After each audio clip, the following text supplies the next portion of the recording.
في بداية الفيديو ما تنساش تضغط لايك وتشترك في القناة عشان يوصلك كل جديد. بيبدأ مسلسلنا الجديد مع بطلتنا مي اللي بتشتغل في مجال الدعاية والإعلان، وبتكون بتعمل بريزنتيشن عن إعلان جديد وبتعرضه على العملاء، لكن كلامهم وطريقتهم مش بتعجبها. فبتقلع الكابوريا اللي لابساها في دماغها وبتقول لهم أنا بحب أختار الناس اللي أشتغل معاهم بنفسي. بترفض تشتغل معاهم وبتهين واحد منهم وبتقول له أنت مفكر نفسك عندك سلطة؟ ما تنساش نفسك، انت مرتبك ما يجيبش حاجة من الضرايب اللي انا بدفعها. وبتبوظ الشغل وتمشي. بعدها بتكون في المطبعة اللي بتطبع فيها اعلاناتها وبتكلم موظفة عندها واللي بتقول لها انت عملتي دوشة عشان كده اتطردتي. ردت مي قالت لها مش مهم، كده كده ما عادش عندي موظفين غيرك، اكيد هعرف ادفعلك يعني. الموظفة قالت لها ما اعتقدش، احنا ما عملناش اعلان الشهر ده، انت حتى هتدفعي الايجار منين؟ قالت لها سيبك من الكلام ده، خلينا في الشغل، شوفي كده في اي عميل بعت لنا على الصفحات. وبتلاقي في مشروعين صغيرين بس. بتروح تستلم خواتم الفرح اللي عليها حروفها هي وخطيبها.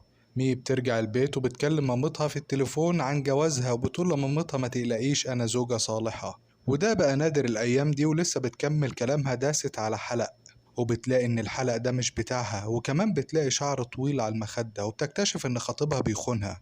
بتكون مع ووجي وبتسأله عن اكونت جيني واللي بيعمل لها لايكات دايما، وكمان هي بتتفاعل عنده بيقول لها هو انا ما قلتلكيش، دي مجرد زميلة يعني عادي. فبتديله الحلق بتاعها اللي لقيته في شقتهم وبتوريله صور لجيني لابسة نفس الحلق، مش بيعرف ينكر وبيحاول يكذب بس بتعرفه حقيقته وانه كذاب كبير. ما بيعرفش يرد وبيوقع القهوة على نفسه. وبعدين خلاص ما بيعرفش ينكر بس بيحاول يراضيها بانه يضرب نفسه. وبيقول لها فكري بعقلك، احنا خلاص جهزنا كل حاجة، انت عايزة تبقي مطلقة من غير ما نتجوز حتى؟ وجيني دي علاقة عابرة عادي، وانا اصلا نهيت معاها كل حاجة. وفي نفس الوقت جيني بتبعت له مسج وبيرفض يخلي مي تشوفها. بيقول لها ده المدير اللي بعت لي. قالت له لا هشوف برضه عشان ما اشكش فيك طول حياتي. وبتحاول تاخد منه الموبايل لكن بيرميه على الارض، ولما بتيجي تاخده وهو بيدوس عليه وبيدوس بالغلط على ايديها. بدل ما اعتذر لها بيقول لها انت اللي عملت كده، بتحاولي تشوفي تليفوني ليه؟ مش معنى انك قريبة يعني تتعدي حدودك. قالت له انت اللي تعديت الحدود بالوضع ده، وكده كده هيجي يوم ونتطلق، يبقى دلوقتي احسن. وبتبقى هتمشي لكن بتحس ان في حاجة ناقصة، وبترجع ترمي القهوة في وشه، وكل الناس اللي في الكافيه بتتفرج ومصدومين. في الطيارة بيبقى بطل المسلسل موجود، وفي واحد بيطلب منه يبدل معاه المكان، وان اللي جنبه دي تبقى امه، وهو عايز يهتم بيها لكن بطلنا بيرفض وبيكرف لهم وكأنه مش سامعهم أصلا. في آخر الرحلة العجوز اللي جنبه بتشكره وهو بيفتكر إنه سمع ابنها ده، وهو بيتفق يمضي أمه غصب عنها في الطيارة على ورق بيع أرضها قبل ما تموت، وحذرها من ابنها وبيقول لها ما تثقيش في حد. بعد شهر ميت طلقت من ووجي وبتشتم نفسها وبتقول أنا إيه اللي خلاني أسمع كلامه وأسجل جوازنا أصلا. قال لها دي الطريقة الوحيدة عشان نعرف ناخد السكن. وبيسألها قلت لمامتك؟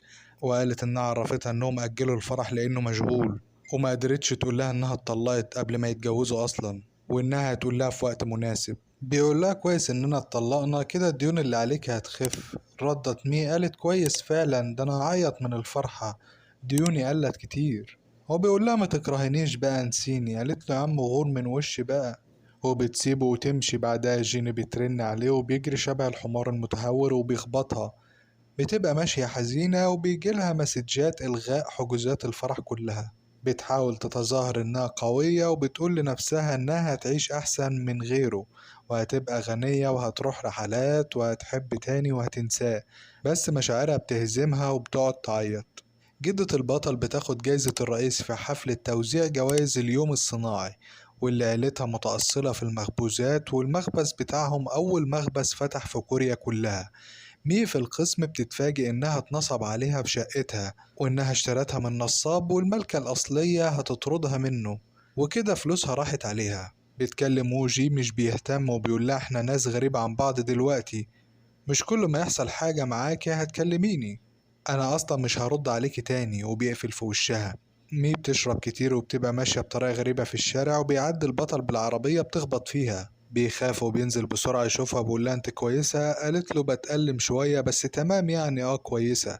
هو بيبقى عايز ياخدها المستشفى عشان يطمن ان ما حصلهاش حاجة بسببه، بس بترفض. فبيقول لها خلاص خدي رقمي وبيطمنيني الدكتور قالك ايه. لما بتاخد الرقم وبتسجله على التليفون بتلاقيه سجله باسم كيم وو جي، واللي هو نفس اسم الاكس بتاعها. وبتفكره هو فبتضربه وتشتمه، وده لأنها سكرانة جدا وبتقوله انت مفكر ان تجاهل مكالماتي هينفعك يعني، وهو بيكون مش فاهم تجاهل مكالمات ايه، وبيقول لها انا هتجاهلك ليه اصلا، ده مش من طبعي يعني. فبتقول له انت مش عايز تتحمل المسؤولية، فكرها تقصد الحادثة وبيقول لها عايزة كام يعني، قالت له 100 مليون وان. وبيفكرها نصابة بيقول لها انت هبلة ولا ايه، لا انا مش سهل. فبتقول له انا هاخد الفلوس اديها لامي، قال لها انت مجنونة ولا ايه، وبيهرب منها على عربيته. راحت ركبت جنبه قالت له يلا بينا، قال لها يلا بينا ايه انزلي. وبترفض وبتعنده بطريقة طفولية بيحاول ينزلها بالعافية، ضربته راح داخل جنبها على نفس الكرسي وزقها وقعها بره. وهو بيقول لها اخرجي بقى زهقتيني، بيقول لها لو ما بطلتيش الهبل ده هبلغ الشرطة عنك، على أساس هتخاف وتسيبه في حاله. بس لقاها نطت على ظهره وغمت عينيه، وبيحاول ينزلها بس مفيش فايدة، ماسكة فيه شبه الأخطبوط، بس في الآخر بيوقعها. وبتقعد تعيط على الوضع اللي هي فيه، وبيبقى وجيها يمشي بس بيلاحظ هي قعدت فين. وبيروح يقول لها انت كويسة، فبتقول له اه في ايه، شاور لها على الصبارة اللي قعدت عليها. والوضع كارثي وبتبقى تصوت وتعيط. بتصعب عليه وبيكون معاها في المستشفى، والدكتورة اللي بتعالجها بتكون صاحبته، وبيكون واضح عليها انها معجبة بيه، وبتطلب منه يعزمها على قهوة لكن بيكرف لها وبينزل مع مين. بياخدها معاه في العربية وبتقول أنا كان ممكن أروح بتاكسي على فكرة، قال لها وكنت هتقعدي كده. بتحاول تبرر اللي هي عملته فيه وبتقول له أنت أكيد شايفني مجنونة، بس أنا كان يومي وحش قوي وأنا لسه عارفاك يعني، مش عارفة أقول لك تفاصيل، بس أنا فكرتك حد تاني واسمه نفس اسمك بالظبط. وقاعدة ترغي كتير لقيته بيفتح سقف العربية وبيقول لها ريحة الكحول عمتني، فاتحرجت وسكتت. بيوصلها البيت وبتنزل وهو بيوصيها تكشف على دراعها اللي اتخبط عشان ما تعانيش منه بعد كده. بتشكره وعايزة حسابه البنكي عشان تحوله فلوسه اللي دفعها، سابها ومشي. وفي مهرجان الزفاف بمناسبة الذكرى التلاتين لتأسيس متجر الجمال، هيكون في شقة هدية العروسين باختيار عشوائي لكن في كوسة لابن مرات عمدة المدينة، والرئيس التنفيذي اللي هيسحب القرعة حاطط الكارت بتاعه في كم البدلة عشان يكسبه في السحب.